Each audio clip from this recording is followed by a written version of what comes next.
Memang kita khawatirnya itu kalau mereka beneran dapat duitnya ini bisa di withdraw lah gitu ya. Ini kita takutnya kan Korea Utara itu takutnya nuklir lah atau apa gitu. Takutnya berhubungan dengan perang dunia dan sebagainya, persenjataan. Ini kita takutkan duitnya itu dipakai ke hal-hal yang negatif gitu, yang bukan membangun kemanusiaan lah gitu kira-kira. Seiring jalannya waktu memang sudah orang si PJH ini, inisial PJH ini itu kelihatannya dia tuh ternyata pernah masuk ke daftar FBI juga. Dan itu sudah jadi dia masuk ke daftar FBI dan kita suspeknya dia ternyata yang ngurusin inilah yang meretas 24 triliun ini.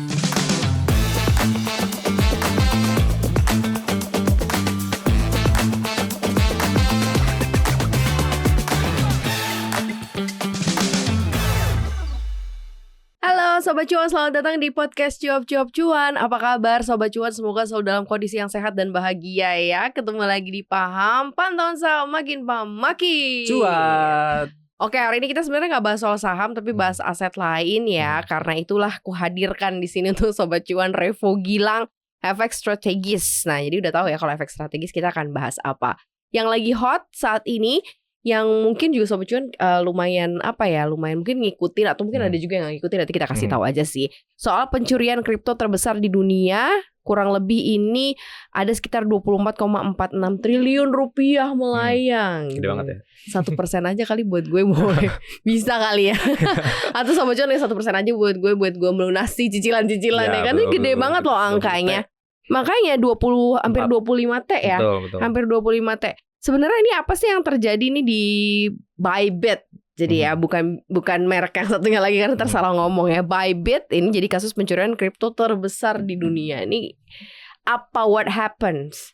Oke, jadi memang ini di akhir pekan lalu ya itu ada berita soal Bybit. Jadi di pekan lalu itu selain ada mungkin kita sebelum masuk ke Bybit mungkin ada kita dengar soal P Network itu juga cukup ramai tuh minggu lalu tuh. Tapi juga selain itu memang ada soal Bybit ini. Jadi ada intinya tuh kronologinya adalah peretasan peretasan si Ethereum di cold walletnya Bybit gitu. Nah itu memang ada dugaan katanya tuh orang namanya Lazarus Group katanya tuh dugaannya. Itu yang itu biasanya di North Korea Utara itu katanya dugaannya dia gitu ya.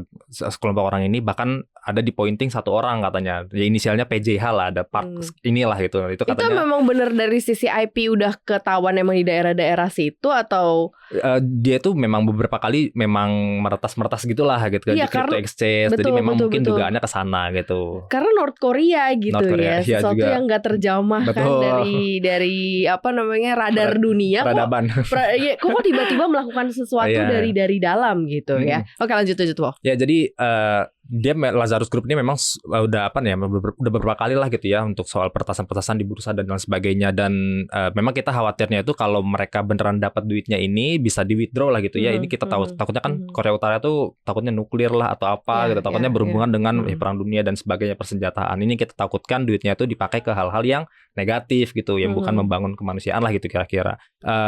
Seiring jalannya waktu memang sudah orang si PJH ini, inisial PJH ini itu kelihatannya dia tuh ternyata pernah masuk ke daftar FBI juga. Dan itu sudah jadi dia masuk ke daftar FBI dan kita suspeknya dia ternyata yang ngurusin inilah yang meretas 24 triliun ini. Jadi itu yang sekilas itulah kira-kira yang terjadi di kemarin itu. Makanya kalau kita perhatikan di pekan lalu itu ada mengalami pelemahan untuk beberapa koin. Jadi Ethereum-nya juga turun, bahkan bukan hanya ETH-nya saja, tapi kita bicara soal Bitcoin-nya juga ada mengalami penurunan, juga Dogecoin dan altcoin lainnya juga akhirnya terdampak juga. Meskipun sudah mulai agak rebound, tapi masih agak cenderung melemah lah kira-kira gitu. Kalau kita kan tahu selama ini kan transaksi kripto itu kan semuanya terjadinya di digital ya. Maksudnya peraturannya atau rulesnya itu kan nggak serapih di aset lain lah, misalnya kayak di saham gitu. Kalau it's gonna happen sama sekuritasnya, ada apa yang bisa proteksi. Nah ini kan memang sebenarnya kan dari sisi rulesnya kan masih berkembang terus ini. Masih berkembang terus. Nah ini yang terjadi ketika ada hacker yang kemudian melakukan terhadap satu aset kayak Ether yang megang banyak, bahkan sudah dihitung sampai hampir 25 T itu hilang gitu aja tuh, kayak gimana statusnya ini? Statusnya.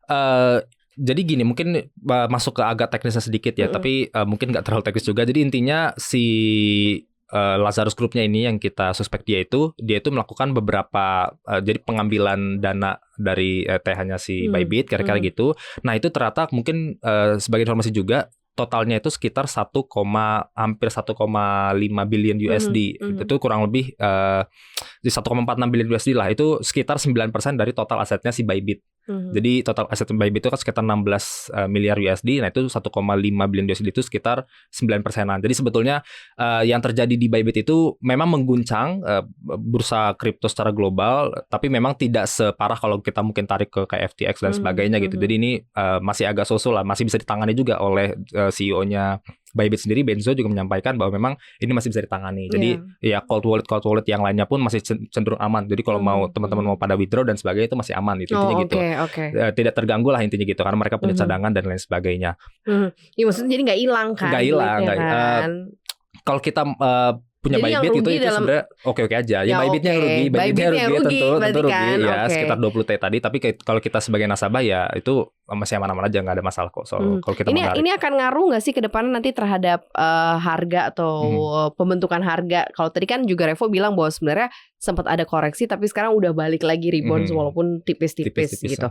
Berarti sebenarnya ngaruh tapi nggak signifikan gitu ya. Karena memang terjadi pertasan-pertasan kan bukan yang pertama sebenarnya, udah beberapa kali ya kejadiannya. Betul. Jadi ya sebelumnya kan yaitu FTX lah, pokoknya macam-macam, pokoknya hal-hal yang berhubungan dengan Lazarus, kemudian dia ada kebangkrutan di bursa kripto dan sebagainya, itu kan sebenarnya kejadian sudah banyak terjadi gitu ya sebelum-sebelumnya. Tapi memang ini salah satu yang 24-25 T ini salah satu yang terbesar di dunia juga, dan ini yang akhirnya semakin kesini kita semakin harus menyadari bahwa kita tuh nggak bisa sepenuhnya percaya dengan salah satu misalkan contoh crypto exchange gitu. Kita nggak bisa benar-benar, kalau apalagi kita punya dana gede ya. Kalau kita punya dananya mungkin ya kecil, mungkin beberapa juta, mungkin itu masih kayak ya oke lah gitu. Tapi kalau kita udah masuk ke dana yang besar, sekian ratus juta atau bahkan miliaran rupiah, mungkin kita sudah harus pertimbangkan cara lain untuk menyimpan kita punya kripto, yaitu ada nanti kita tahu soal hardware yang kayak flash disk bentuknya, itu namanya cold wallet. Nanti kita bisa beli kayak flash disknya itu atau cold walletnya itu untuk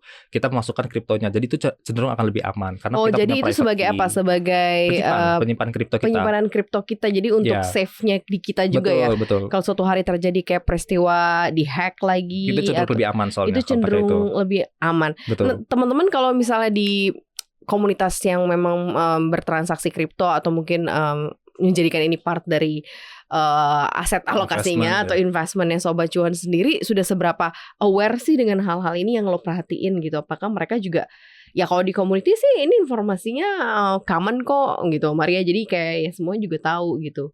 Ya kalau untuk bicara soal wallet ya penyimpanan, jadi itu basically kalau menurut saya untuk komunitas yang sudah mature lah gitu ya, atau orang-orang yang memang sudah kayak udah di atas 3 tahun berkecimpung di dunia kripto, mereka sudah paham soal ada hot wallet, ada cold wallet yang kayak flash disk tadi itu mereka sudah cukup paham. Bahkan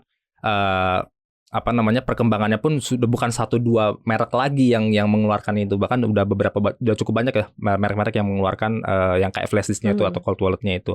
Jadi mereka sudah cukup paham mindahinnya gimana, terus kalau hilang ternyata itu nggak ada masalah juga kalau hilang, tinggal mereka beli lagi aja, tinggal masukin kayak kode private key kayak gitu-gitu, itu tinggal masukin aja, udah muncul lagi gitu. Sebenarnya nggak udah aman lah, udah aman yang kayak gitu-gitu. Cuma memang kalau kita yang cenderung baru lah beginner gitu di dunia kripto, ini memang cold wallet itu cenderung agak something new lah gitu. Kita taunya kan kita masuk ke crypto exchange yang kalau di Indonesia berarti kan yang PFAK gitu ya, yang pedagang fisik aset kripto yang sudah terdaftar gitu di Bapepti.